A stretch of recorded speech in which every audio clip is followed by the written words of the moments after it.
அப்போஸ்தலர் நடபடிகள் 28வது அதிகாரம் 1 முதல் 6 வசனங்களை வாசிக்க கேட்போம். அப்போஸ்தலர் 28வது அதிகாரம் 1 முதல் 6 வசனங்கள். நாங்கள் தப்பி கரை சேர்ந்த பின்பு அந்த தீவின் பெயர் மெலிதா என்று அறிந்தோம். அந்நியராகிய அந்த தீவார் எங்களுக்கு பாராட்டின அன்பு கொஞ்சமல்ல. அந்த வேளையிலே பிடித்திருந்த மழைக்காகவும் குளிருக்காகவும் அவர்கள் நெருப்பை மூட்டி எங்கள் அனைவரையும் சேர்த்து கொண்டார்கள். பவுல் சில விறகுகளை வாரி அந்த நெருப்பின் மேல் போடுகையில் ஒரு விரியன் பாம்பு அனலுரைத்து புறப்பட்டு அவனுடைய கையை கவ்விக்கொண்டது.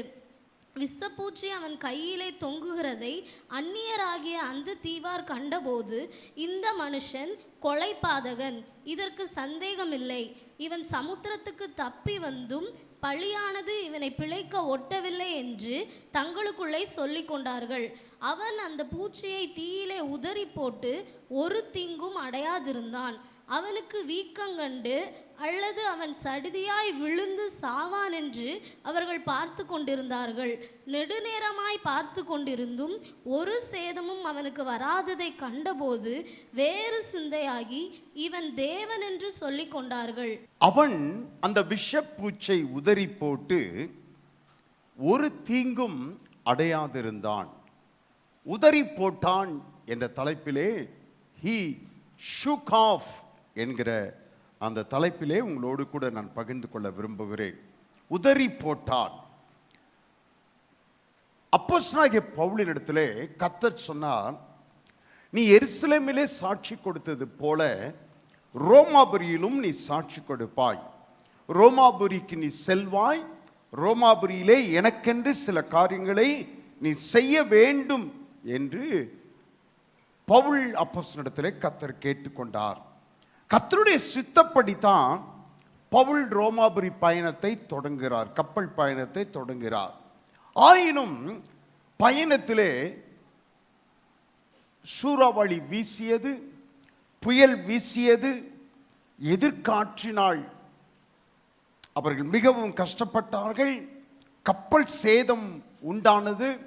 இவைகளெல்லாம் கர்த்தர் சொல்லித்தான், கர்த்தருடைய சித்தப்படித்தான் பவுல் அந்த பிரயாணத்தை தொடங்கின பொழுதிலும் அவன் இவைகள் எல்லாவற்றையும் சூறாவளியும் புயலையும் கொடும் காற்றையும் எதிர்கொண்டான். யோனா தேவ சித்தத்திற்கு மாறாக ஓடின பொழுது எப்படி அவன் நடுக்கடலிலே சூறாவளியையும் கொந்தளிப்பையும் எதிர்கொண்டானோ, அதை போலவே தேவனுடைய சித்தப்படி செய்கிற ஒரு மனிதன் இந்த பவுலுடைய வாழ்க்கையிலும் அவன் கொந்தளிப்பையும் போராட்டங்களையும் புயலையும் அவன் எதிர்கொண்டான். 28வது அதிகாரத்திலே 1வது வசனம் சொல்லுகிறது, நாங்கள் தப்பி மெலிதா என்கிற தீவிலே கரை சேர்ந்த பொழுது அந்த தீவார் எங்களை வரவேற்று அவர்கள் எங்களுக்கு பாராட்டின அன்பும் உபசரிப்பும் கொஞ்சம் அல்ல என்று சொல்லி சொல்லப்படுகிறது. இனி ஒரு பிரச்சனை கிடையாது, எல்லா பிரச்சனையும் முடிந்து விட்டது என்று சொல்லி பவுல் நினைத்து இருக்கலாம். அந்த தீவார் பாராட்டின அன்பு மிக மிக அதிகமாகவும் இருந்தது. அவன் அப்படி நினைத்து கொண்டிருக்கிற வேளையில் தானே ஒரு விரியன் பாம்பு அவன் கையை விறகை எடுத்து ஒவ்வொரு விறகா எடுத்து, எல்லாரும் குளிர் காய்படிக்கு குளிர்ந்த ஒரு நேரம். ஆகவே அந்த தீவார் அவர்கள் நெருப்பை மூட்டி எல்லாரும் சேர்ந்து குளிர்காயத்தக்கதாக அவர்களுக்கு உதவி செய்தார்கள். நெருப்பின் பக்கத்திலே உட்கார்ந்து அவர்கள் எல்லாரும் குளிர் காய்ந்து கொண்டிருந்தார்கள். பவுல் ஒவ்வொரு விறகாக எடுத்து அவன் அந்த நெருப்பிலே போட்டான். அவன் ஒரு விறகை எடுத்து அந்த நெருப்பிலே போடும்போது ஒரு விறகில் இருந்து விரியன் பாம்பு அனல் உரைத்து புறப்பட்டு அவன் கையை கவ்விக்கொண்டது. இப்பதான் அவர் நினைச்சார், என்ன நினைச்சார்னா, எல்லா கப்பல் சேதங்களுக்கு மத்தியிலே உயிர் சேதம் ஒன்றும் இராதபடிக்கு பத்திரமாக கரை சேர்ந்தோம் என்று அவன் நினைத்து கொண்டிருந்த நேரத்திலே, இனி பிரச்சனையே இல்லை என்று சொல்லி அவன் நினைத்து கொண்டிருந்த நேரத்திலே விரியன் பாம்பு அவன் கையை கவ்விக்கொண்டது. ஆமா, ஒரு எல்லாம் பிரச்சனையும் முடிந்து விட்டது என்று சொல்லி நிம்மதி பெருமூச்சு விடுகிற நேரத்தில் இன்னொரு புதிய பிரச்சனை அவனுக்கு உண்டானது. பாம்பு கடித்தவுடன் அவன் பதறல. பாம்பு கடித்தவுடன் ஐயோ அம்மா அப்பான்னு சொல்லி அவன் அவன் கூப்பாடு போடல, செபிக்க கூட அவன் செய்யவில்லை. மாறாக அந்த உதறி அந்த அந்த தன் கையை கவ்விக்கொண்ட அந்த விஷப்பூச்சை அவன் உதறி போட்டான் என்று வேதம் சொல்லுகிறது. அவன் உதறி போட்டான். அவனுடைய அந்த ஒரு ஸ்டாண்டை நீங்க உணர வேண்டும். அப்படியே உதறி போட்டான். அந்த பாம்பு கீழே விழுந்து விழத்தக்கதாக அதை உதறி போட்டான். நான் ஒரு 3 காரியங்களை நான் இந்த சம்பவத்திலிருந்து உங்களோடு கூட பகிர்ந்து கொள்ள விரும்புகிறேன். நீங்கள் மறக்கக்கூடாது, தேவனுடைய பிள்ளைகள் உங்கள் வாழ்க்கையிலே என்ன பிரச்சனைகள் எதிர்கொண்டாலும், என்ன போராட்டங்கள் நீங்கள் சந்திக்க நேரிட்டாலும், எதிர்காற்றாக இருந்தாலும் சரி, அது சூறாவளியாக இருந்தாலும் சரி, உங்களால் தாங்க முடியவில்லையே என்று சொல்லி நினைக்கத்தக்கதான பெரும் போராட்டமாய் இருந்தாலும் சரி, தேவனுடைய வாக்கு தத்தத்தில் உறுதி உள்ளவனாக பவுல் இருந்தார். ஆமென் சொல்வீங்களா? ஆமா சொல்லுங்கள். தேவனுடைய வாக்கு தத்தத்தில் உறுதி உள்ளவன். ஆமா, வாக்கு தத்தத்தில் உறுதி உள்ளவன். பவுலுக்கு தெரியும், இந்த பயணத்தை ஆரம்பித்தவர் கர்த்தர். இந்த பயணத்தை கர்த்தர் எப்படி துவக்கி வைத்தாரோ அதை போலவே இந்த பயணத்தை முடிக்கவும் செய்கிறவர் அவர்தான். அப்போ முடிக்கும் வரையிலும், பயணத்தை முடிக்கும் வரையிலும் கர்த்தர் உங்களோடு கூட இருப்பார், என்னோடு கூட இருப்பார், இருக்கிறார் என்பதை அவன் உணர்ந்திருந்தான். ஆமென் சொல்வீங்களா? அவன் உறுதியாக இருந்தான் அந்த எண்ணத்திலே. கர்த்தர் உங்களோடு கூட, நீங்க என்றைக்கு தேவனோடு உடன்படிக்கை பாடினீங்க, அவரோடு கூட செய்து கொண்டதாக பாடினீர்கள், அது ஒவ்வொரு நாளும் உங்கள் நினைவிலே வர வேண்டும். நான் கர்த்தரோடு உடன்படிக்கை செய்தவன். சொல்லுங்கள், நான் கர்த்தரோடு உடன்படிக்கை செய்தவன். போராட்டம் வரும்போது மறந்துடக்கூடாது, பிரச்சனைகள் எதிர்கொள்ளும் போது மறந்துடக்கூடாது. ஆமா, கர்த்தரோடு கூட உடன்படிக்கை செய்தவர்கள்.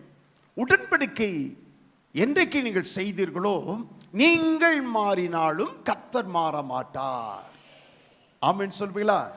நீங்கள் மாறினாலும் கர்த்தர் மாற மாட்டார். நீங்கள் அவரை விட்டு விலகினாலும் கர்த்தர் உங்களை விட்டு விலக மாட்டார். ஆமென். உங்களை விட்டு கர்த்தர் விலக மாட்டார். ஆமா, நான் உன்னை விட்டு விலகுவதும் இல்லை, உன்னை கைவிடுவதும் இல்லை என்று சொல்லி வாக்களித்தவர் உங்களை விட்டு விலக மாட்டார்.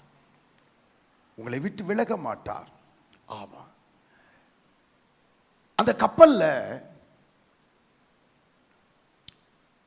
சூறாவளி வீசி கப்பல் உடைந்து போகும்படியான சூழ்நிலைகள் ஏற்பட்ட பொழுது யாராச்சும் ஒரு கைதி, 276 கைதிகள் இருந்தார்கள். அந்த கப்பலிலே 276 கைதிகள் இருந்தார்கள்.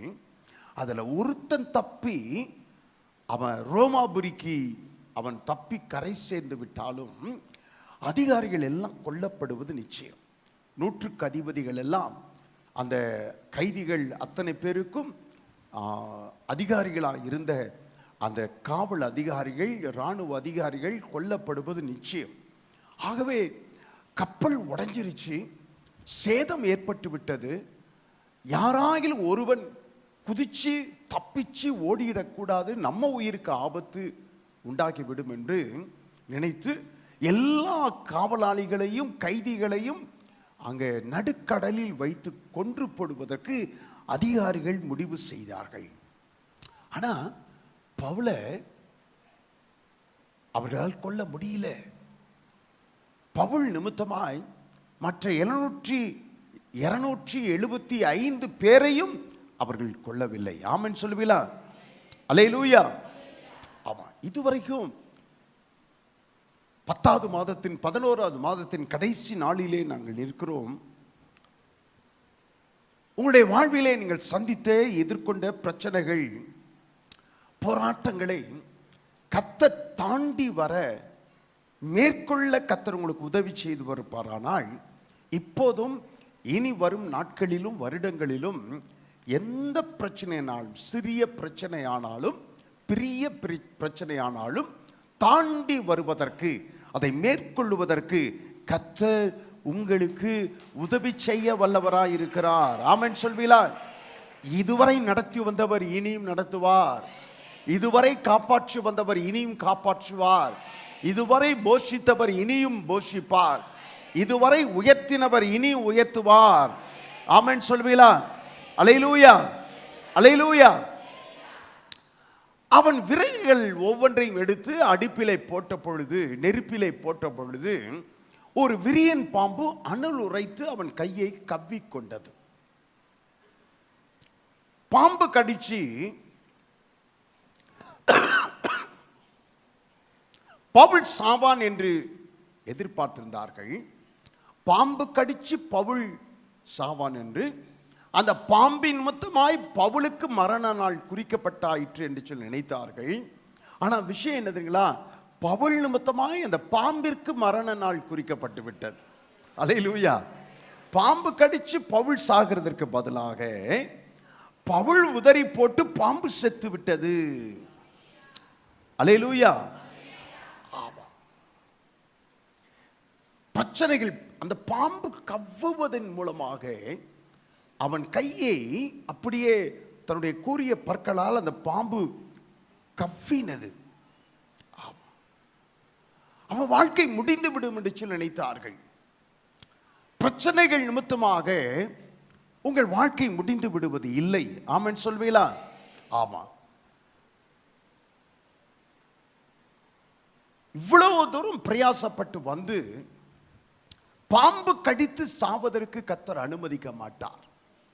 நீங்கள் தேவனுடைய பிள்ளைகளை, குமாரரும் குமாரத்திகளுமாய் இருக்கையில் கர்த்தர் ஸ்தோத்திரம், ஆமா, எல்லாருக்கும் முன்பதாக தலை குனிந்து போகும்படியாக உங்கள் வாழ்க்கை முடியத்தக்கதாக கர்த்தர் உங்களை ரட்சிக்க வரல. கர்த்தர் உங்களை சபைக்கு கொண்டு வரவில்லை. ஆமென் சொல்வீங்களா? சபை நடுவிலே வைத்து ஜாதிகளுக்கு மத்தியிலே கீர்த்தியும் புகழ்ச்சியுமாய் இருக்கும்படிக்கு கர்த்தர் உங்களை அழைத்திருக்கிறார். ஆமென் சொல்வீங்களா? அல்லேலூயா. உங்களை குறித்து தேவனுடைய வாக்குத்தத்தம் என்ன சொல்லுகிறதோ அந்த வாக்குத்தத்தங்கள் நிறைவேறுகிற வரையிலும் கர்த்தர் உங்களை கைவிடுவதே கிடையாது. ஆமா, அந்த வாக்குத்தத்தங்கள் ஒவ்வொன்றும் உங்கள் வாழ்க்கையில் நிறைவேறுவதை குறித்து கர்த்தர் மிகவும் அவர் கவனம் உள்ளவராய் இருக்கிறார். எந்தெந்த வாக்குத்தத்தம் என்னுடைய மகனுடைய வாழ்க்கையிலே எந்தெந்த வாக்குத்தத்தம் இதுவரைக்கும் நிறைவேறி இருக்கிறது, எந்தெந்த வாக்குத்தத்தம் நிறைவேறவில்லை என்பதை குறித்து கர்த்தர் மிகவும் அக்கறை உள்ளவராக இருக்கிறார். ஆமென் சொல்வீங்களா? ஆமா, அக்கறை உள்ளவராக இருக்கிறார். 14 நாட்கள் சூரியனையும் காணவில்லை, சந்திரனையும் காணவில்லை. கப்பல் பயணத்தில் அப்படியே தொடர் மழை. இலங்கையில் சீரழிவை நீங்கள் பார்த்தீர்கள். வெள்ளத்தினால் உண்டான பேரழிவை 1 மணி நேரத்தில் 300 மில்லிமீட்டர் மழை பெய்ததா? 1 மணி நேரத்தில் 300 மில்லிமீட்டர் மழை பெய்ததா? அப்படியே தண்ணீர் வெள்ளக்காடாகி கட்டடங்கள் எல்லாம், அஸ்திபாரங்கள் எல்லாம் அதிர்ந்து போகத்தக்கதாக வெள்ளக்காடாய் மாறினது. 1 மணி நேரத்தில் 300 மில்லிமீட்டர். இந்த புயல் நிமித்தமாக, தொடர்ந்து மழை பெய்வது நிமித்தமாக கடலிலே 14 நாட்கள் சூரியனையும் அவர்களால் பார்க்க முடியவில்லை, சந்திரனையும் அவர்களால் பார்க்க முடியவில்லை. போன வாரத்தில் நம்ம ஊரில் அந்த நிலைமையை நம்ம பார்த்தோம். ஆமென் சொல்வீங்களா? சும்மா 1 நாள் தான், 2 நாள் தான், சூரியனையே பார்க்க முடியல, சந்திரனையே பார்க்க முடியல. அப்போ 14 நாட்கள் அப்படிப்பட்ட ஒரு சூழ்நிலையிலே இந்த பவுல் இருந்தார் என்று வேதம் சொல்லுகிறார். எல்லாருக்கும் நம்பிக்கை அற்று போய்விட்டது. சாப்பிட சொன்னா யாரும் சாப்பிட வர மாட்டாங்க. சாக போகிறோம், இதுக்கு சாப்பாடு. யாருக்குமே சாப்பிட மனது இல்லை, யாருக்கும் சாப்பிட மனதில்லை. பவுல் எல்லாருக்கும் முன்புதான் எழுந்து நின்று சொல்லுகிறார், புருஷர்களே நீங்கள் திடமனதா இருங்கள், திடமனதா இருங்கள். யாரும் அப்படியே நீங்க சஞ்சலப்பட்டு நம்பிக்கையை விட்டுவிட வேண்டாம், நம்பிக்கையை விட்டுவிட வேண்டாம். நேற்றைக்கு இரவு கர்த்தருடைய தூதனானவர் கர்த்தர் எனக்கு வந்தார், தரிசனத்தில் என்னோடு கூட பேசினார். எனக்கு சொல்லப்பட்ட பிரகாரமாகவே நடக்கும் என்பதில் நான் உறுதியாக இருக்கிறேன். ஆமென் சொல்வீங்களா? ஆமா சொல்லுங்கள். எனக்கு சொல்லப்பட்ட பிரகாரமாகவே நடக்கும் என்பதில் நான் உறுதியாக இருக்கிறேன். உங்களுக்கு கர்த்தர் என்னவெல்லாம் வாக்குத்தத்தம் கொடுத்தாரோ அந்த வாக்குத்தத்தத்தின்படியே கர்த்தர் உங்களுக்கு செய்ய வல்லவர். உங்கள் வாழ்க்கை நடக்கும் என்பதிலே நீங்கள் உறுதியாக இருக்க வேண்டும். நீங்கள் உறுதியாக இருக்க வேண்டும். என்ன நடந்தாலும் நீங்க அசையக்கூடாது. என்ன நடந்தாலும் உங்களுடைய இருதயத்திலே அந்த சலனம் ஏற்பட்டு விடக்கூடாது, சந்தேகம் வந்து விடக்கூடாது. எனக்கு சொல்லப்பட்ட பிரகாரமாகவே நடக்கும். சொல்லுங்கள், எனக்கு சொல்லப்பட்ட பிரகாரமாகவே நடக்கும். அவன் வாக்குத்தத்தத்தை குறித்து உறுதி உள்ளவனாயிருந்தான். இரண்டாவது, தேவனுடைய வல்லமையை குறித்து உறுதி உள்ளவனாயிருந்தான். அவன் வாக்குத்தத்தத்தை குறித்து உறுதி உள்ளவனாயிருந்தான். இரண்டாவது, தேவனுடைய வல்லமையை குறித்து அவன் உறுதி உள்ளவனாயிருந்தான். ஏன் அவன் கப்பல் சேதம் உண்டாயிற்று? அப்படியே புயல் வீச, சூறாவளி வீச, இருக்கிற எல்லா தளவாடங்களையும் எடுத்து கடலிலே போட்டார்கள். வெயிட்டை குறைக்கணும்னு சொல்லிட்டு கோதுமை மூடைகள், ரோமாபுரிக்கு கொண்டு செல்லும்படியாய் வைக்கப்பட்ட இந்த கோதுமை மூடைகளை எடுத்து கடலிலே போட்டார்கள். அப்படியும் அந்த கப்பல் சேதம் அடையாதபடிக்கு தடுக்க அவர்களால் முடியவில்லை.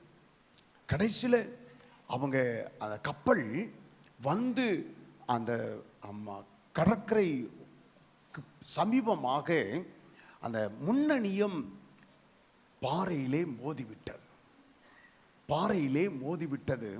பின்னணியம் உடைந்து மூழ்க ஆரம்பித்து விட்டது. உடைந்து மூழ்க ஆரம்பிவிட்டது. அவை எல்லாரும் அவரவர்கள் தண்ணீரில் குதித்து அவங்கவங்க உயிரை காப்பாற்றிக் கொள்ளுங்கள் சொல்லி சொல்லுகிறார். ஆமா, உயிரை காப்பாற்றிக் கொள்ளுங்கள் என்று சொல்லி அந்த கப்பல் காவல் அதிகாரி சொல்லுகிறார். பவுல் சொல்லுகிறார், கவனிங்க, பவுல் சொல்லுகிறார், இவ்வளவு போராட்டத்தின் மத்தியிலும் பவுல் பதறாது இருப்பதற்கு காரணம் என்னன்னா, தன்னை குறித்து தேவன் ஒரு திட்டத்தை கர்த்தர் வைத்திருக்கிறார். ஆமென் சொல்வீங்களா? இங்க வந்து சாட்சி சொன்னாங்க பாருங்க, தெபரால். இங்க பிறந்தவங்க அவ்வளோ வாக்கு வல்லமையெல்லாம் கிடையாது, படித்திருந்தாலும் வாக்கு வல்லமையெல்லாம் கிடையாது. ஆவா, ஆனா திருவண்ணாமலையில் அவர்கள் என்ன செய்ய வேண்டும் என்று கர்த்தர் அந்த குடும்பத்தை குறித்து ஒரு திட்டம் வைத்திருந்தார். ஆமென் சொல்வீங்களா? உங்களை குறித்து ஒரு திட்டம் கர்த்தருக்கு உண்டு. தனிப்பட்ட உங்களை குறித்து ஒரு திட்டம் உண்டு, உங்கள் குடும்பத்தை குறித்து ஒரு திட்டம் உண்டு. ஆமென் சொல்வீங்களா? ஆமா, உங்களை குறித்த ஒரு திட்டம் உண்டு. அந்த திட்டத்தை தேவன் நிறைவேற்றி முடிக்கிற வரைக்கும் உங்களை கர்த்தர் ஒருபோதும் கைவிட மாட்டார். ஆமென் சொல்வீங்களா? ஆமா, ஒருபோதும் கைவிட மாட்டார். நல்லா கவனிக்கணும், தேவனுடைய வல்லமை, கர்த்தரால் ஆகாதது ஒன்றுமே கிடையாது. ஆமா, தேவனாலே எல்லாம் கூடும். ஆமென் சொல்வீங்களா? மனுஷரால் எதெல்லாம் கூடாததோ அதுவெல்லாம் தேவனாலே கூடும்.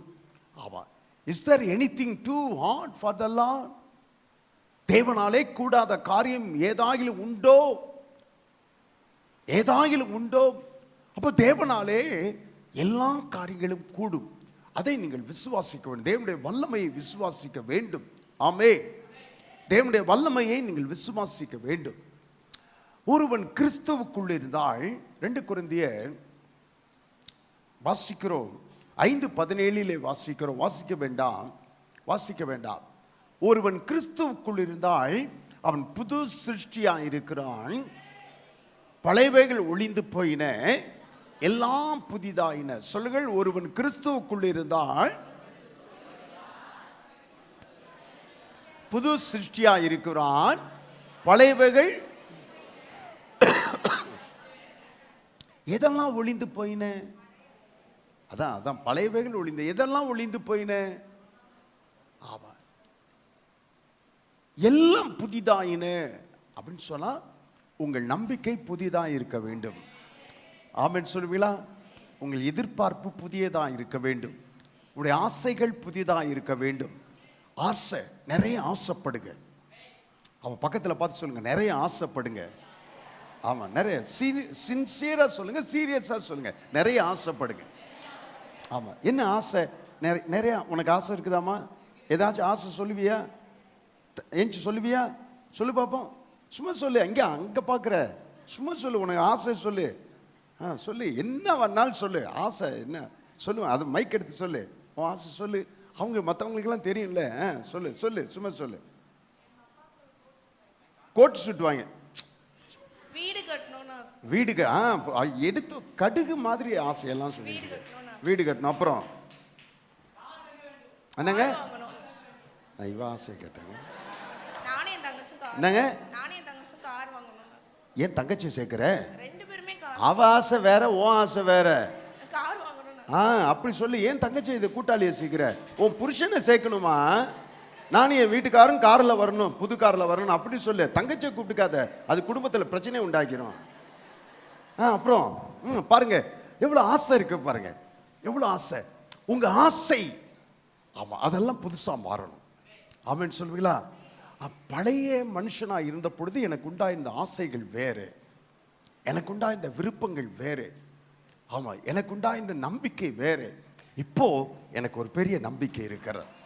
ஆமென் சொல்லுவீங்களா? சரியான மூல பதம் என்ன சொல்லுகிறதுன்னு சொன்னா, ஒருவன் கிறிஸ்துவுக்குள் இருந்தால் அவன் புது சிருஷ்டியா இருக்கிறான் என்று தமிழ் வேதாகமம் சொல்லுகிறது. சொல்லுங்கள், ஒருவன் கிறிஸ்துவுக்குள் இருந்தால் அவன் புது சிருஷ்டியா இருக்கிறான். அவன் மூலப்பதம் எப்படி சொல்லுதுன்னா, ஒருவன் கிறிஸ்துவுக்குள் இருந்தால் அவன் வேற்று கிரகவாசியா இருக்கிறான். சொல்லுங்கள், வேற்று கிரகவாசி. ஆமா, உங்களுடைய குடியிருப்பு பூமிக்குரியதல்ல, பரலோகத்திற்குரியதுன்னு சொல்லுகிறார். பரலோகத்திற்குரியதுன்னு சொல்லுகிறார். இந்த குழுவிலேயே ஏன்னா சொல்றா, எல்லாரும் குழுவுற ரொம்ப கடும். இன்னைக்கு காலையில் ராஜன் வந்து சொல்லுகிறார், அப்படியே கடும் குளிர் பாஸ்டன். அவர் இந்த குளிர்லே கிடு கிடு கிடு கிடுன்றாரு. ஆமாம், எப்படிங்க 18 டிகிரி. ஆமாம், இந்த குளிர்லேயே இன்னும் இவரெல்லாம் நான் லண்டனுக்கெல்லாம் கூட்டிகிட்டு போனால் அப்படியே உயிரோட உறைஞ்சி நின்றுருவார். ஆமாம், அவன் உயிரோட உறைஞ்சி நின்றுருவார். என்னங்கய்யா?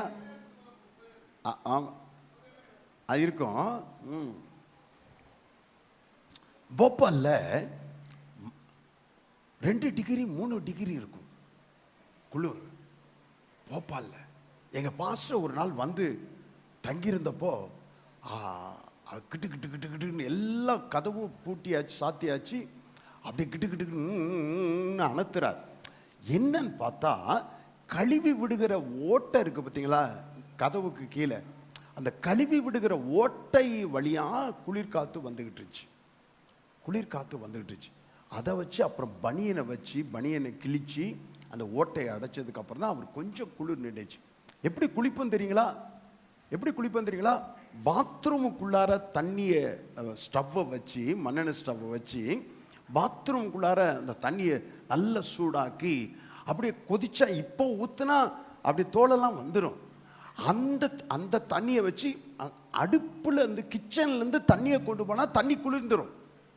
தண்ணி குளிர்ந்து அதனால பாத்ரூம்குள்ளாரையே அந்த அடுப்பை வச்சு அந்த தண்ணீரை எடுத்து அப்படிதான் குளிப்போம். அப்படிதான் குளிப்போம். குளிக்கிறது 2 நாளைக்கு ஒரு தடவை 3 நாளைக்கு ஒரு தடவை தான்.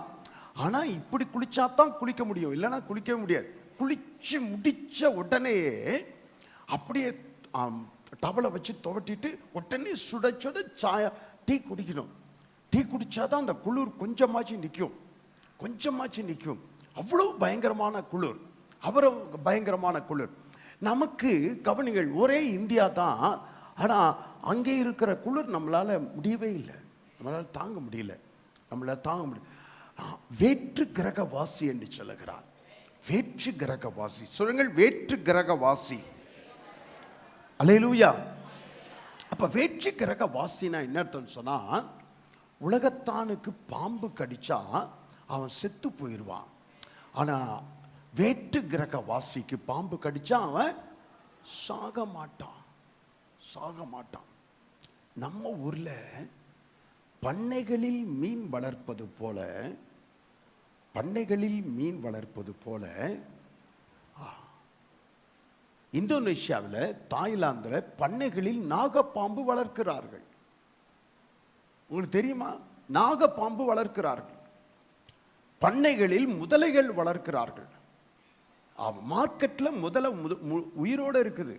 மார்க்கெட்டில் பெரிய பெரிய கேரி பேக், பெரிய பெரிய கேரி பேக்கில் அவன் அந்த பாம்பை பார்க்குறான். அது பாம்பை பார்த்துட்டு சைஸ் பெருசாக இருக்கிறத பார்த்துட்டு எனக்கு இந்த பாம்பு தாண்டுறான்.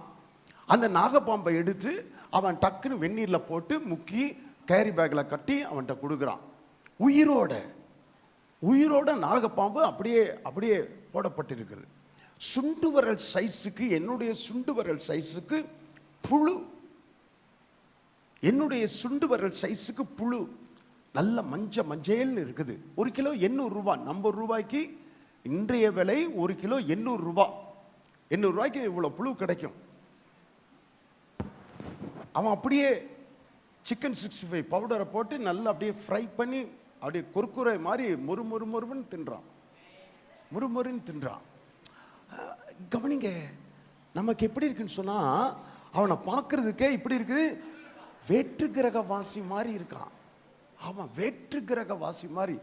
என்னடா இவன்லாம் மனுஷனா, இவன்லாம் மனுஷனா? ஆமா, ஆமை விதவிதமா ஆமை. ஆமையே அது ஓடு ஆமை இருக்கிறதுக்கு பெட்டியிலிருந்து ஓடிக்கிட்டே இருக்குன்னா அப்படியே கவுத்து போடுறான், கவுத்து போடுறான். ஆமை, முதல்ல தவளை, ஆமா முதல்ல கறி அப்படியே கட் பண்ணி பெரிய பெரிய அருவாளை வச்சு முதல்ல கறியை கட் பண்றான். அவ்வளோ டேஸ்டா இருக்குதுன்னு சொல்றான். முதல்ல கறி அவ்வளோ டேஸ்டா இருக்குன்னு சொல்றான்.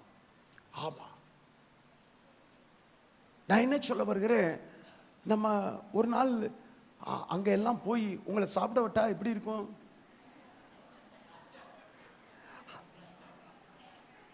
வேற்று கிரகவாசிகள், வேற்று கிரகவாசிகளை போல இருக்கிறான் அவன்.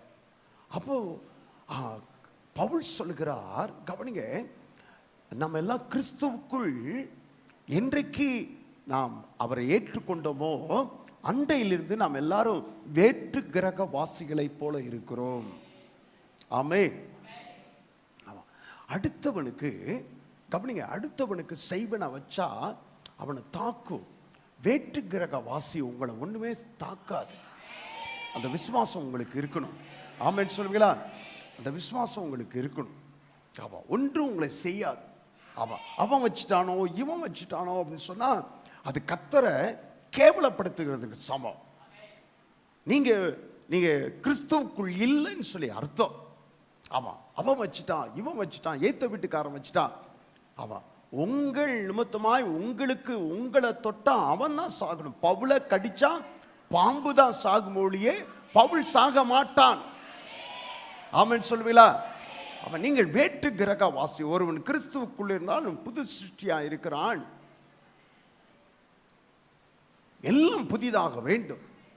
எல்லாம் புதியதாக, உங்களுடைய நம்பிக்கை புதிதாக வேண்டும், உங்களுடைய எதிர்பார்ப்பு புதிதாக வேண்டும், உங்களுடைய ஆசைகள் புதிதாக வேண்டும், உங்களுடைய விசுவாசம் புதிதாக வேண்டும். ஆமென் சொல்வீங்களா? அந்த தீவார் எல்லாரும் என்ன நினைச்சானா, விஷ பாம்பு விட கடிச்சிருச்சு, அப்போ இவன் பொல்லாத மனுஷனா தான் இருப்பான். ஏன்னா கப்பல் சேதம் ஏற்பட்டு அங்கேயே சாக வேண்டியவன் அங்க சாகாம பொழைச்சி நம்ம தீவுக்கு வந்தப்போ, நம்ம தீவுக்கு வந்தப்பையும் இவனுடைய பழி பாவம் இவனை விடலை பாரு. விஷப்பூச்சி அவனை கடிச்சிருச்சு.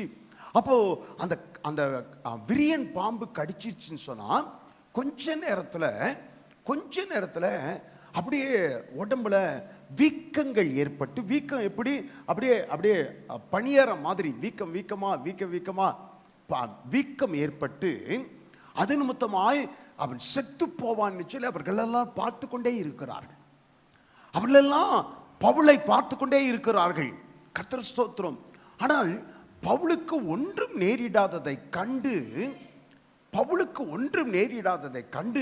அந்த தீவார் எல்லாரும் இப்பொழுது பவுலை ஆச்சரியமாய் பார்க்க ஆரம்பித்தார்கள், பயத்தோடு பார்க்க ஆரம்பித்தார்கள். ஆமென் சொல்வீங்களா? ஆமா. நம்முடைய தேவன் வல்லமை உள்ளவர். ஆமென் சொல்வீங்களா? ஆமா. தண்ணீரை ருசிகரமான திராட்சை ரசமாக தேவன் ஒருவரால தான் மாற்ற முடியும். ஆமென் சொல்வீங்களா? தேவன் ஒருவரால தான் மாற்ற முடியும். நம்முடைய தேவன் தண்ணீரை திராட்சை ரசமாய் மாற்றுகிறவர். ஆமென் சொல்வீங்களா? ஆமா. தண்ணீரை திராட்சை ரசமாய் மாற்றுகிறவர். உங்களுடைய வாழ்க்கையிலே கர்த்தர் ஸ்தோத்திரம். ஆமா. அப்படிப்பட்ட ஒரு தேவனை நாம் நம்முடைய இரட்சகராக ஏற்றுக்கொண்டு இருக்கிறோம். ஆமென் சொல்வீங்களா? ஆமா. உலகில் உள்ள எந்த சக்தியும் உங்களை ஆளுகை செய்ய முடியாது. பிசாசனுடைய எந்த வல்லமையும் உங்களை மேற்கொள்ள முடியாது. ஆமென் சொல்வீங்களா? ஆமா. டெங்கு காய்ச்சல் ஆகட்டும், பன்றி காய்ச்சல் ஆகட்டும், பறவை காய்ச்சல் ஆகட்டும், ஆமா, கர்த்தர் ஸ்தோத்திரம், அந்த விஷ பாம்பு அவன் கையை கவ்வியும் ஒன்றும் செய்யவில்லை. உங்களை குறித்த வாக்குத்தத்தங்கள் உங்கள் வாழ்க்கையில் நிறைவேறுகிற வரையிலும் ஒன்றும் உங்களை சேதப்படுத்த மாட்டாது. ஆமென் சொல்வீங்களா? உங்களை குறித்த வாக்குத்தத்தங்கள் உங்கள் வாழ்க்கையில் நிறைவேறுவதை நீங்களும் பார்க்கணும், சத்துருக்களும் பார்க்கணும், உங்கள் வீட்டாரும் பார்க்கணும், பிசாசும் பார்க்கணும், கர்த்தரும் பார்க்கணும். ஆமென் சொல்வீங்களா? சொல்லுங்க. என்னை குறித்த வாக்குத்தத்தங்கள் என் வாழ்க்கையில் நிறைவேறுவதை சொல்லுங்க. யாரெல்லாம் பார்க்கணும் சொல்லுங்க, சத்தமா சொல்லுங்க. ஆமா, பிசாசு பார்க்கணும். ஆமே, ஆமா, கர்த்தர் பார்க்கணும், என்னுடைய ஜனங்கள் பார்க்கணும், என்னுடைய ஜாதிகள் பார்க்கணும். ஆமென் சொல்வீங்களா? அல்லேலூயா, அல்லேலூயா.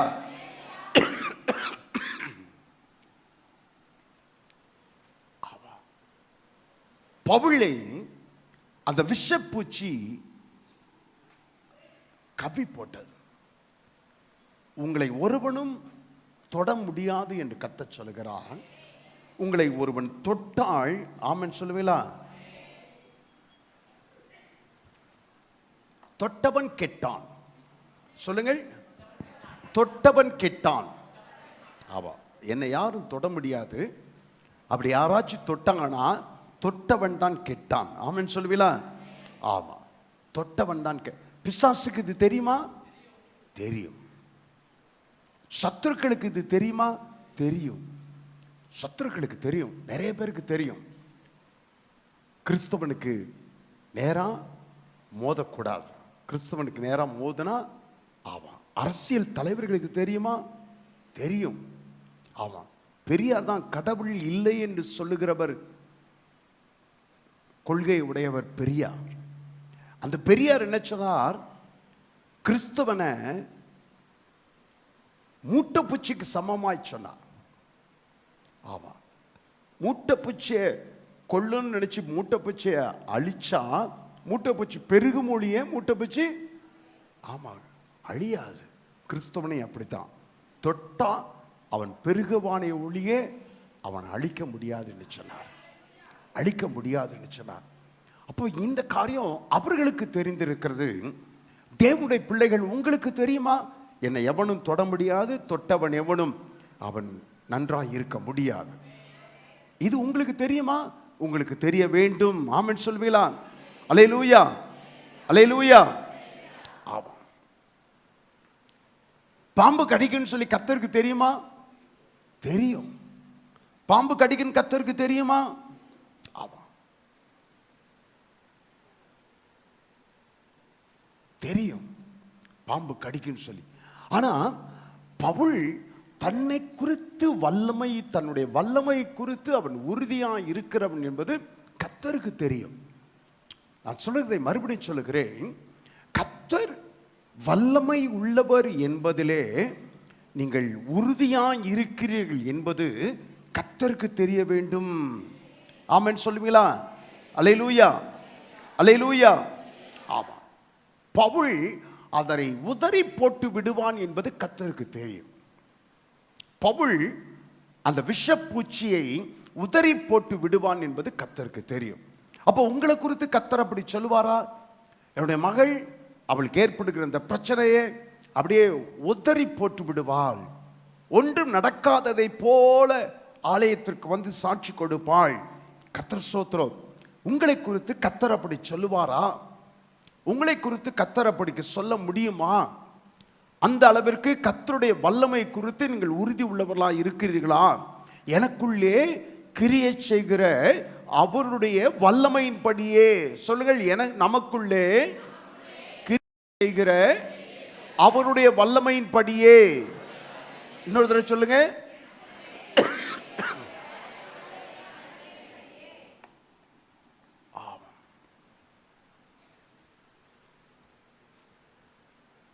இந்த வல்லமை எங்க தெரியுமா கிரியை செய்து? நமக்குள்ளே கிரியை செய்து. ஆமா, நமக்குள்ளே கிரியை செய்து. ஆமென். இயேசுவை எங்கே பார்க்கலாம்? இயேசுவுக்கு அட்ரஸ் எது? ஆமா, நம்ம தான், உங்களுக்குள்ளார தான். அவர் உங்களுக்குள்ளே இருக்கிறார், எனக்குள்ளே வாசம் செய்கிறவர்.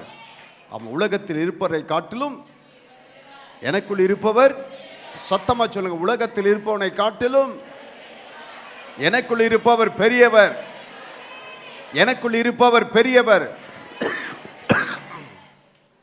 உலகத்தில் யாரை வேண்டுமானால் சொல்லுங்கள், உலகத்தில் உயிர் வாழ்கிற எவரை வேண்டுமானால் சொல்லுங்கள், அவர்கள் எல்லாரை காட்டிலும் எனக்குள்ளே பெரியவர். பெரியவர் நமக்குள்ளே. சொல்லுங்கள், பெரியவர் நமக்குள்ளே. சத்தமா சொல்லுங்கள், பெரியவர் நமக்குள்ளே. ஏன் உங்களுக்குள்ளேன்னு சொன்னா, சர்வவல்ல தேவன் தம்முடைய வல்லமையை உங்கள் மூலமாக வெளிப்படுத்த விரும்புகிறார். ஆமென் சொல்வீங்களா? அவர் வல்லமை உள்ளவர், அவர் அற்புதம் செய்கிறவர். அந்த அற்புதத்தை உங்கள் மூலமாகவே வெளிப்படுத்த விரும்புகிறார். தேவன் வல்லமையான காரியங்களை செய்கிறார். யாருக்கு செய்கிறார்? உங்கள் மூலமாக செய்கிறார். உங்களுக்கு செய்கிறார், உங்கள் மூலமாக செய்கிறார். ஆமென் சொல்வீங்களா? God channel his blessings through you and for you. உங்களுக்காகவே, உங்கள் மூலமாக தேவன் தம்முடைய வல்லமைகளை அவர் பாய்ச்சுகிறார். அல்லேலூயா, அல்லேலூயா. ஆமாம். உங்களுக்கு உண்டா இருக்கிற பிரச்சனைகள் தெரியுமா? உங்களுக்கு உண்டா இருக்கிற நீங்கள் சந்தித்து வருகிற வேதனைகள் அவருக்கு தெரியுமா? உங்கள் நெருக்கங்கள் அவருக்கு தெரியுமா? உங்கள் குடும்பத்தில் வீசுகிற சூறாவளி அவருக்கு தெரியுமா? எல்லாம் தெரியும், எல்லாம் தெரியும். ஆனால் உங்களோடு கூட இருந்து நீங்கள் அவைகள் எல்லாவற்றையும் உதறி போட்டு விட வேண்டும் என்று உங்கள் மேலே கர்த்தர் எதிர்பார்ப்புள்ளவராக இருக்கிறார். அல்லேலூயா. உங்கள் மேலே கர்த்தர் எதிர்பார்ப்பு உள்ளவராக இருக்கிறார். இந்த பவுல், அவனுக்கு மெலித்தா தீவிற்கு வருவார்கள் என்று தெரியும், குளிர் காய்வார்கள் என்று தெரியும், விறகை எடுத்து போடுவான் என்று தெரியும், ஒரு விரியன் பாம்பு அவன் கையை கடிக்கும் என்று தெரியும். அவன் அதை ஒன்றும் அதை குறித்து பதறாதபடிக்கு கையை உதறி போடுவான் என்று தெரியும். அந்த விரியன் பாம்பு அனலிலே விழுந்து செத்து போகும் என்று தெரியும். தீவார் அவன் செத்து போவார் என்று நினைத்து பார்த்து கொண்டே இருக்க, அவன் சாகாமல் உயிரோடு இருப்பதை பார்ப்பார்கள் என்றும் தெரியும். ஆமென் சொல்வீங்களா? அல்லேலூயா, அல்லேலூயா. கர்த்தர் ஸ்தோத்திரம். அவன் தேவனுடைய வல்லமையை குறித்து அவன் மிகவும் உறுதி உள்ளவனாக இருந்தான். அல்லேலூயா. ஆமா. எவர்கள் நன்றாய் நன்றாய் கவனித்துக் கொள்ளுங்கள். நான் சொல்லுகிற வார்த்தையை எங்கே இருக்குன்னு நீங்க சொல்லுங்க. பைபிளை வாசிக்காம நீங்க தான் சொல்லணும். எவர்களை தேவன் முன்குறித்தாரோ 8. வெரி குட்மா, வெரி குட். சொல்லுங்க சொல்லுங்க, அந்த வசனத்தை சொல்லுங்க. எவர்களை கர்த்தர் முன்குறித்தாரோ அவர்களை அழைத்தும் இருக்கிறார். இந்த பக்கம் பாருங்க, சைலண்டா இருக்கிறீங்க. எவர்களை அழைத்து இருக்கிறாரோ அவர்களை நீதிமான்களாக்கி இருக்கிறார். எவர்களை நீதிமான்களாக்கி இருக்கிறாரோ அவர்களை மகிமைப்படுத்தியும் இருக்கிறார். கவனிங்கள், நான் சொல்லுத இந்த பக்கம் சத்தமே வரல. சகாயம் ஆவண செய்யும்படி ஆமா அதிகாரிகளுக்கு கட்டளை. ரைட். எவர்களை தேவன் எவர்களை முன்குறித்தாரோ அவர்களை அழைத்து இருக்கிறார். எவர்களை தேவன் அழைத்து இருக்கிறாரோ அவர்களை நீதிமான்களாக்கி இருக்கிறார். எந்தெந்த ப்ராசஸ் எல்லாம் முடிஞ்சதுன்னு பாருங்க. முன்குறித்தாரா? நம்ம எல்லாம் முன்குறித்தாரா? ஆமா, தாயின் கற்பத்திலேயே என்னை முன்குறித்து விட்டார். ஆமா, எத்தனையோ. ஆமா, இங்க சீதாலட்சுமி அவங்க பேத்தியெல்லாம் இரவு 1:30 மணிக்கு போன் வருது. கொரோனா நாட்கள்ல பிழைக்க மாட்டாள் என்று போன் வருது. கர்த்தர் அற்புதம் செய்தார். எவர்களை முன்குறித்தாரோ அவர்களை கர்த்தர் அழைத்திருக்கிறார். நம்ம எல்லாம் முன்குறித்திருக்கிறார். ஒரு நாளிலே பெயர் சொல்லி நம்மை அழைத்தார். அதனால தான் நம்ம எல்லாரும் இங்கே வந்திருக்கிறோம். எவர்களை அழைத்தாரோ அவர்களை நீதிமான்கள் ஆக்கியிருக்கிறார்.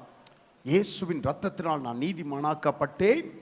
ஞானஸ்தானத்தின் மூலமாக நான் நீதிமானாக்கப்பட்டேன். அவருடைய வார்த்தையினால் நான் பரிசுத்தமாக்கப்பட்டு நீதிமானாக்கப்பட்டேன். ஆமென் சொல்வீங்களா? நீதிமான், நான் நீதிமான். இயேசுவின் இரத்தத்தினாலே நான் நீதிமான். சொல்லுங்கள், நீதிமான், நான் நீதிமான். இயேசுவின் இரத்தத்தினாலே நான் நீதிமான். இயேசுவின் இரத்தத்தினாலே நான் நீதிமான். ஆமாம். எவர்களை முன்குறித்தாரோ அவர்களை அழைத்திருக்கிறார். எவர்களை அழைத்திருக்கிறாரோ அவர்களை நீதிமான்கள் ஆக்கியிருக்கிறார். எவர்களை நீதிமான்கள் ஆக்கியிருக்கிறாரோ அவர்களை மகிமைப்படுத்தியும் இருக்கிறார்.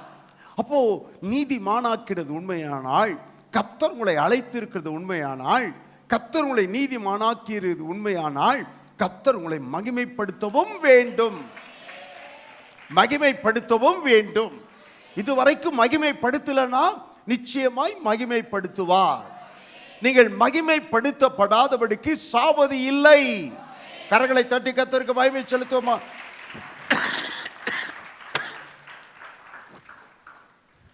நான் மகிமைப்படுத்தப்படாதபடிக்கு சாக மாட்டேன். பக்கத்தில் பார்த்து சொல்லுங்க, நான் மகிமைப்படுத்தப்படாதபடிக்கு சாக மாட்டேன். அதில் இன்னொரு காரியம் என்ன தெரியுமா?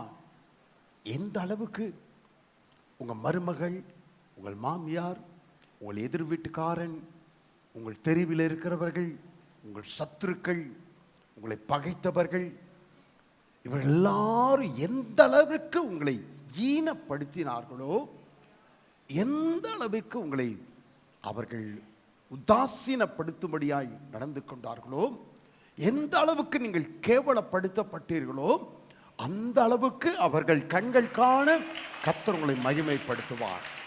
அல்லேலூயா. ஆம். அப்போ வாக்குத்தத்தம் செய்தவர் ஒன்றை சொல்லிவிட்டு ஒன்றை செய்யாமல் போவது கிடையாது.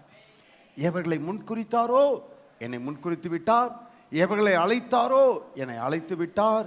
எவர்களை நீதிமான்கள் ஆக்கினாரோ என்னை நீதிமான்கள் ஆக்கிவிட்டார். அப்படியானால் அவர்களை மகிமைப்படுத்தவும் கர்த்தர் செய்வார். உங்களை மகிமைப்படுத்தவும் செய்வார். இன்னொரு காரியம் சொல்லுகிறேன் பாருங்க. மகிமைப்படுத்தினா சாகிறதுக்கு முன்னாடி மகிமைப்படுத்துதல் என்பது அல்ல. ஆமா, நான் படிக்கின்ற காலத்திலேயே அந்த ரேஞ்சில் ஒரு மகிமைப்படுத்துதல், நான் வேலை செய்யும்போது வேலை ஸ்தலத்திலே அந்த ரேஞ்சில் ஒரு மகிமைப்படுத்துதல், என்னுடைய திருமண வாழ்க்கையிலே மகிமைப்படுத்துதல், என்னுடைய தனி வாழ்க்கையிலே மகிமைப்படுத்துதல், என்னுடைய ஊழியத்திலே மகிமைப்படுத்துதல் ஒவ்வொரு காலகட்டத்திலும் கர்த்தர் செய்கிற ஒரு காரியம். ஆமென் சொல்வீங்களா? ஒவ்வொரு காலகட்டத்திலும் ஒரு 30 வருஷம் கழிச்சு, ஒரு 40 வருஷம் கழிச்சு, ஒரு 50 வருஷம் கழிச்சு தான் மகிமைப்படுத்துவார் என்று நினைக்காதீங்க. ஒவ்வொரு காலகட்டத்திலும் கர்த்தர் உங்களை மகிமைப்படுத்திக் கொண்டே இருப்பார். கர்த்தர் உங்களை மகிமைப்படுத்திக் கொண்டே இருப்பார். அப்ப இயேசுவை பிதா அப்படிதான் சொன்னார், மகிமைப்படுத்தினேன் இன்னும் மகிமைப்படுத்துவேன். சொல்லுங்கள், மகிமைப்படுத்தினேன் இன்னும் மகிமைப்படுத்துவேன். மகிமைப்படுத்தினார். சத்தமா சொல்லுங்க எல்லாரும், என்னை கர்த்தர் மகிமைப்படுத்தினார் இன்னும் மகிமைப்படுத்துவார். ஒன் மோர் டைம், என்னை கர்த்தர் மகிமைப்படுத்தினார் இன்னும் மகிமைப்படுத்துவார். கரங்களை தட்டி கர்த்தருக்கு மகிமை செலுத்தும். உங்களை கர்த்தர் மகிமைப்படுத்தினார் இன்னும் மகிமைப்படுத்துவார். அல்லேலூயா, அல்லேலூயா. மூன்றாவது, அவன் தேவன் மேல் உள்ள விசுவாசத்தில் உறுதியாயிருந்தான். தேவன் மேல் உள்ள விசுவாசத்தில், வாக்குத்தத்தத்தில் உறுதி உள்ளவன், தேவன் வல்லமையுள்ளவர் என்பதிலே உறுதி உள்ளவன். மூன்றாவது, அவன் தேவன் மேல் வைத்த விசுவாசத்தில் உறுதி உள்ளவன். ஆமென் சொல்வீங்களா? ரோமாபுரிக்கு போவதற்கு எத்தனையோ வழிகள் உண்டு. ஆனா இந்த கடல் பிரயாணத்தின் மூலமாக மெலித்தா தீவிற்கு கொண்டு வந்தவரும் அவர்தான். மெலித்தா தீவிலே அவனை பாதுகாத்தவரும் அவர்தான். ஆமென் சொல்வீங்களா? எகிப்திலிருந்து கானானுக்கு போக 40 நாட்களுக்குள்ளாக கானான் தேசத்திற்கு போக முடியும். ஆனா மாற்று வழியாக கர்த்தர் அவர்களை நடத்தி கொண்டு வந்தார். அவன் மாற்று வழியாக, கர்த்தர் ஸ்தோத்திரம், அப்படி கர்த்தர் கூட்டிக் கொண்டு போகும்போது தான் குறுக்கே செங்கடல் வந்தது. கர்த்தர் இஸ்ரவேல் ஜனங்களை கானான் தேசத்திற்கு நேராய் நடத்தி கொண்டு போகும்போது தான் செங்கடல் வந்தது. ஆமென் சொல்லுவீங்களா? செங்கடல் வந்தபோது கர்த்தர் பதறல, ஜனங்களை பதற வேண்டாம் என்று கேட்டுக்கொண்டார். காரணம், செங்கடலுக்கு கூட அவர் பாதையை உண்டாக்குறவர். கரங்களை தட்டுவோமா? செங்கடலுக்கூட, செங்கலுக்குள்ளாக ஒரு வழியை கர்த்தர் வைத்திருந்தார். ஆமென் சொல்லுவீங்களா? ஆமா, செங்கடலுக்குள்ளாக ஒரு கர்த்தர் ஒரு வழியை வைத்திருந்தார். உன் வாழ்க்கையில என்ன சங்கடங்கள் குறுக்கிட்டாலும் அவைகளுக்கு கூட கர்த்தர் ஒரு வழியை வைத்திருக்கிறார். அவள் கடந்து சென்ற போது முதல் சந்தித்த பட்டணம், வனாந்தரத்தை கடந்து வந்த பொழுது முதலில் எதிர்கொண்ட பட்டணம் எரிகோ. அவ்வளவு பெரிய மதில் சுவரை அவர்கள் தங்கள் வாழ்நாளிலே அவர்கள் பார்த்ததே கிடையாது, பார்த்ததே கிடையாது. அந்த நாட்களிலே சென்னைன்னு சொன்னாவே எல்ஐசி தான், எல்ஐசி கட்டடம். சினிமாலெல்லாம் காட்டுவாங்க எல்ஐசி கட்டடத்தை. 14 மாடி இருந்துச்சு. 14 மாடி இருந்துச்சு. 14 மாடி. அந்த 14 மாடியை சென்னையில் போகிறவங்க எல்லாரும் இவன் சென்னையை சேர்ந்தவனா வெளியூரை சேர்ந்தவனான்னு ஒரே காரியம் தான் பார்க்கலாம். ஏன்னா அந்த மவுண்டனில் நடக்கும் ஆன்னு பார்த்துட்டு போனான்னா அவன் யாரு? வெளியூர்காரன். ஆமாம், எல்ஐசியை பார்த்துட்டு ரோட்டில் நடக்கும்போதே ஆன்னு பார்த்துட்டு போவான். ஆமாம், அவன் வெளியூர்காரன். 14 மாடி. 14 மாடியிலேருந்து ஒருத்தன் தற்கொலை பண்ணிட்டான்றதுனால தான் அதை 13 மாடியாக மாற்றினாங்க. மேல் மாடிக்கு அனுமதி இல்லை. 13 மாடி. அந்த 13 மாடியே கவனிங்க, அப்படியே ஆச்சரியமாய் பார்த்த நாட்கள் உண்டு. இன்னைக்கு துபாயில் இருக்கிற கட்டடத்தில் எத்தனை மாடி தெரியுமா? 267 மாடி. 267 மாடி. வீடு எத்தனாவது மாடியில் வச்சிருக்காங்கன்னா 260வது மாடியில் உங்கள் வீடு இருந்துச்சுன்னா எப்படி இருக்கும்? ஆமாம், டவுன் பஸ்ஸில் போகிற மாதிரி லிஃப்டில் போக வேண்டியிருக்குமோ? ஆமாம், டவுன் பஸ்ஸில் போகிற மாதிரி லிஃப்டில் போக வேண்டியிருக்குமோ? அப்போ உன் வீடு எத்தனை வீடு மாடி அப்படின்னா 250ன்னு சொன்னால் எப்படி இருக்கும்? 250வது மாடி. 250வது மாடியிலேருந்து கீழே பார்த்தா எப்படி இருக்குமா தெரியுமா? எப்படி இருக்கும் தெரியுமா? அத்தனை பெரிய. ஆமா, கர்த்தர் ஸ்தோத்திரம். அதை போல தான் இவர்கள் எல்லாம் எரிகோவை பார்த்த பொழுது முதன்முறையாய் பார்க்கிறான். ஒரு ஒரு ஒரு சின்ன குடிசையை கூட வனாந்தரத்தில் 40 வருஷ காலங்களிலே பார்த்தது கிடையாது. முதன்முறையாய் இந்த எரிகோ முதலை அவர்கள் பார்த்த பொழுது அவர்கள் எல்லாம் அப்படியே அசந்து போய்விட்டார்கள். இந்த எரிகோ எப்படி விழும் என்று சொல்லி அவர்களுக்கு ஆச்சரியம். ஆனால் அவர்கள் எல்லாம் விசுவாசத்தில் உறுதியாயிருந்தார்கள். ஆமென் சொல்லுவீங்களா? விசுவாசத்தில் உறுதியாயிருந்தார்கள். அவர்கள் கண்களுக்கு முன்பதாக கர்த்தர் எரிகோவை விழச் செய்தார். ஆமென் சொல்லுவீங்களா? அல்லேலூயா. ஒரு விரியன் பாம்பு பவுலினுடைய கையை கடித்த உடனே எல்லாரும் என்ன நினைத்தார்கள்?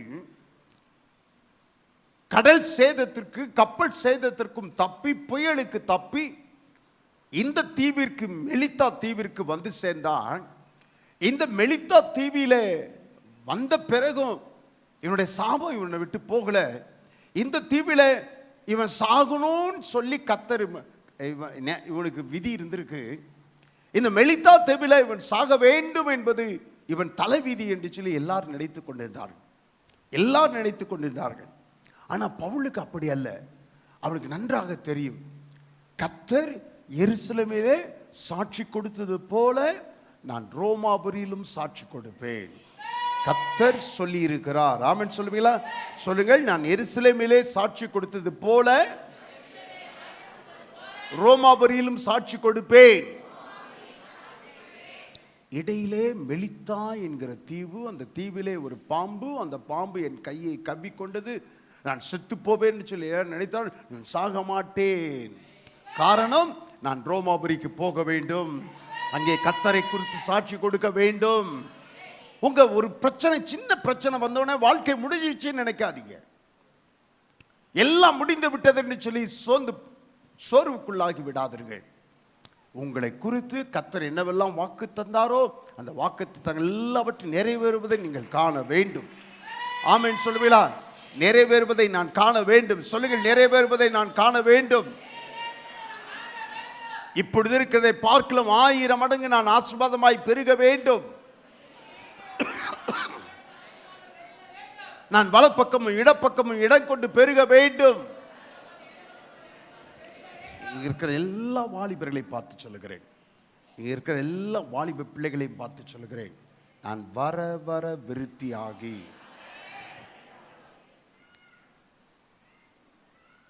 ஐஸ்வர்யவானாகி மகா பெரியவனாவேன். சபையிலே நான் மகா பெரியவனாவேன். சொல்லுங்க, அப்படியே மனசார சொல்றீங்களா? அப்படியே நெஞ்சில கை வச்சு சொல்லுங்களா? நான் வர வர விருத்தி அடைந்து ஐஸ்வர்யவானாகி மகா பெரியவனாவே. எங்கள் குடும்பத்தார் எல்லாருக்கும் மத்தியிலே நான் மகா பெரியவனாவே. சொல்லுங்கள், எங்கள் குடும்பத்தார் எல்லாருக்கும் மத்தியிலே மகா பெரியவனாவே. எங்க அப்பா வழியில, எங்க அம்மா வழியில உயிரோடு இருக்கிற எல்லாரை காட்டிலும் நான் மகா பெரியவனாவே. நான் மகா பெரியவனாவே. நீங்கள் வர வர விருத்தி அடைந்து ஐஸ்வர்யவனாகி மகா பெரியவர்களாவீர்கள். சபையிலும் நீங்கள் பெரியவர்களாகுவீர்கள். ஆமா, சபையிலும் நீங்கள் பெரியவர்களாவீர்கள். இந்த பிள்ளை மாதம் மாதம் 1000 ரூபாய் காணிக்கை அனுப்புகிறாள். சாட்சி சொன்ன இந்த பிள்ளை பிரிண்டா ஜோஸ்பே. நீங்கள் ஒவ்வொருவரும் கொளுத்த கன்றுகளைப் போல, ஆமென் சொல்வீங்களா? ஆமா, ஒவ்வொரு புறப்பட்டு கொளுத்த கன்றுகளைப் போல மாறிவீர்கள். கொளுத்த கன்றுனா இப்படி இல்லை, சரிங்களா? ஆமா ஆமா, இல்லை, கொளுத்த கன்றுனா உள்ளார அறுத்தா தான் தெரியும். அப்படிதானே ஐயா? ஆமா, எவ்வளோ கொழுப்பு இருக்குன்னு உள்ளார அறுத்தா தான் பார்க்கறதுக்கு. அது 2 வருஷ குட்டியாக தான் இருக்கும். அது 2 வருஷ குட்டியாக தான் இருக்கும். ஆனால் அது அது 1.5 வருஷம் குட்டியாக தான் இருக்கும். ஆனால் வெளியே பார்த்தா தெரியாது, உள்ளார பார்த்தா அப்படியே கொழுப்பாக இருக்கும். ஆண்டவர் அதை தான் சொல்கிறார், அதை தான் சொல்கிறார். மூச்சு விட முடியாமல் அப்படியே உடம்பு பெருக்கிறத பற்றி சொல்லலை. கொளுத்த கண்டுன்னா அதை சொல்லலை. ஆமாம், சைஸ் பெருசாகும், 24 38 ஆகும், அதை சொல்லலை ஆண்டவர். நீங்கள் கொளுத்த கன்றுகளை போலாவீர்கள். ஆமென் சொல்லுவீங்களா? கொளுத்த கன்றுன்னு சொன்னா ஏன் அப்படி சொன்னா, என்ன குளிர் வந்தாலும், என்ன புயல் அடித்தாலும், அந்த கொளுத்த கன்றுகள் கொஞ்சம் கூட அவைகள் எந்த விதத்திலும் அவர்கள் சுகவீனம் அடைவது இல்லை, சுகவீனம் அடைவதில்லை. ஏன்னா கொளுத்த கன்றுகள் உள்ள அவ்வளோ கொழுப்பு இருக்கு. எந்த குளிரானாலும் தாங்கும். அவன் கர்த்தர் உங்களை சொல்லுகிறார், நீங்கள் புறப்பட்டு கொளுத்த கன்றுகளைப் போல. ஆமென் சொல்வீங்களா? ஆமாம், கர்த்தர் அப்படியே உங்களை ஆஸ்வதிக்க வல்லவர். ஆமாம், கர்த்தர் அப்படியே. இந்த வாக்குத்தத்தங்களில் நீங்கள் உறுதி உள்ளவர்களாக இருக்க வேண்டும். என்னை குறித்த வாக்குத்தத்தங்களில் நான் உறுதியாக இருக்க வேண்டும். ஆமென் சொல்வீங்களா? சூழ்நிலைகள் எதுவாக இருந்தாலும், சாதகமாக இருந்தாலும் சரி, பாதகமாக இருந்தாலும் சரி, வாக்குத்தத்தங்களில் உறுதியாக இருக்க வேண்டும். ஆமென், ஆமென். சத்தமா சொல்லுவோம், ஆமென், அல்லேலூயா. வாக்கு தத்தத்தை குறித்து உறுதி உள்ளவனாக இருக்க வேண்டும். அவருடைய வல்லமையில் உறுதி உள்ளவனாக இருக்க வேண்டும். விசுவாசத்தில் உறுதி உள்ளவனாக இருக்க வேண்டும். அவன் அந்த விரியன் பாம்பை, தன் கையை கடித்த அந்த விரியன் பாம்பை உதறி போட்டு அவன் ஒன்றும் சேதம் அடையாதிருந்தான். அந்த பாம்பை அவன் உதறி போட்ட உடனே அவன் ரியாக்ஷன் எப்படி இருந்திருக்குன்னு பாருங்க. அவன் சும்மா அப்படி உதறி போட்டு, கையில் ஒரு கயிறு வந்துச்சுன்னா எப்படி இருக்கும், அந்த கயிறை உதறி போடுற மாதிரி உதறி போட்டு அவன் பாட்டு உட்காந்துட்டு அதையே பார்க்கல, அந்த பாம்பையே பார்க்கல. நீங்களாம் எப்படி இருக்கும்? ஒரு கரப்பாம்பூச்சி, ஒரு பூரான், ஆமா,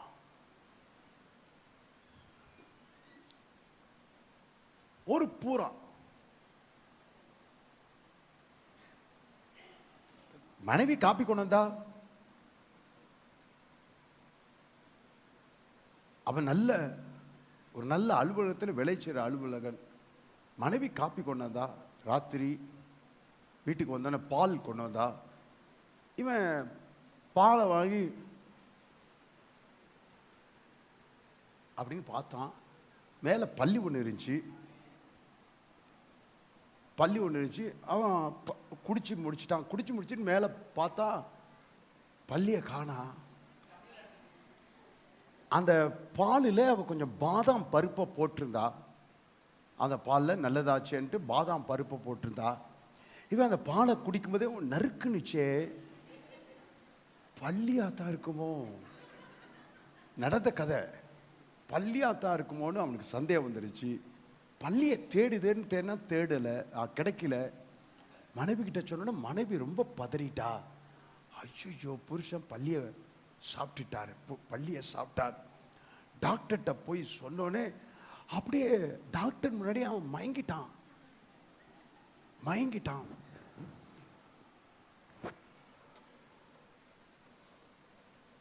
டாக்டர் எல்லாத்தையும் விசாரிச்சுட்டு, சரி இப்போ ஒரு மாத்திரை தரேன், ஒரு இன்ஜெக்ஷன் பண்ணுறேன், நாளை காலையில் 10 மணிக்கு வந்துடுங்க, அந்த பள்ளி அது செரிமானம் ஆகிறதுக்குள்ளார முழுசாக எடுத்துடலான்னார் டாக்டர்.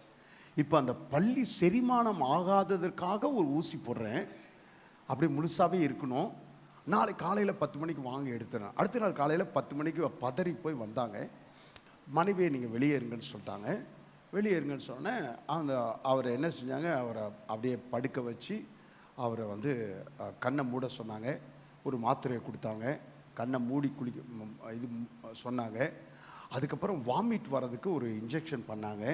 வாமிட் வர்றதுக்கு இன்ஜெக்ஷன் பண்ணோடனே அவன் வாமிட் பண்ண ஏந்திரிச்சு அவன் வாமிட் பண்ணும்போது அந்த பவுலில் டாக்டர் முந்தின நாள் ராத்திரியே ஒரு பள்ளியை அடித்து அந்த பள்ளியை போட்டுட்டாரு. ஆமாம், இவன் வாமிட் பண்ணி சொன்னா, இவன் சொன்னான், இதே பள்ளி தான் டாக்டர், இதே பள்ளி தான், இதே பள்ளி தான். ஆமாம், நேற்று பார்த்து ரொம்ப நன்றி டாக்டர்னு அந்த டாக்டருக்கு நிறைய ஃபீஸ் கொடுத்தாங்க. சரி, நடந்த கதை. நான் என்ன சொல்ல வருகிறேன், அவன் அந்த பாம்பை உதறி போட்டான். அதை அவன் சட்டை செய்யவே இல்லை, பொருட்படுத்தவே இல்லை. அந்த பாம்பை உதறி போட்டான். ஏன்னா எனக்கு சொல்லப்பட்ட பிரகாரமாகவே நடக்கும், அதற்கு எதிராக மாறாக எது நடந்தாலும் நான் உதறி போடுவேன். அவன் சொல்லுங்க, நான் உதறி போடுவேன். ஆமென், உதறி போடுவேன். அல்லேலூயா. ஆமா, வியாதி என்னும் பாம்பை நான் உதறி போடுவேன். பலகீனம் என்னும் பாம்பை நான் உதறி போடுவேன். கடன் என்னும் பாம்பை நான் உதறி போடுவேன். நெருக்கம் என்கிற பாவை நான் உதறி போடுவேன். ஆமென் சொல்லுவீங்களா? அல்லேலூயா. அவன் உதறி போட்டு, அந்த பூச்சை உதறி போட்டு ஒரு சேதமும் அடையாதிருந்தான். இன்னைக்கு உங்கள் வாழ்க்கையிலும் ஒரு சேதமும் அடையாது கர்த்தர் உங்களை கடைசி வரைக்கும் வார்த்தையினால் சொன்னதை கரங்களினால் நிறைவேற்றி உங்களை நடத்தி செல்வாராக, உங்களை ஆசீர்வதிப்பாராக.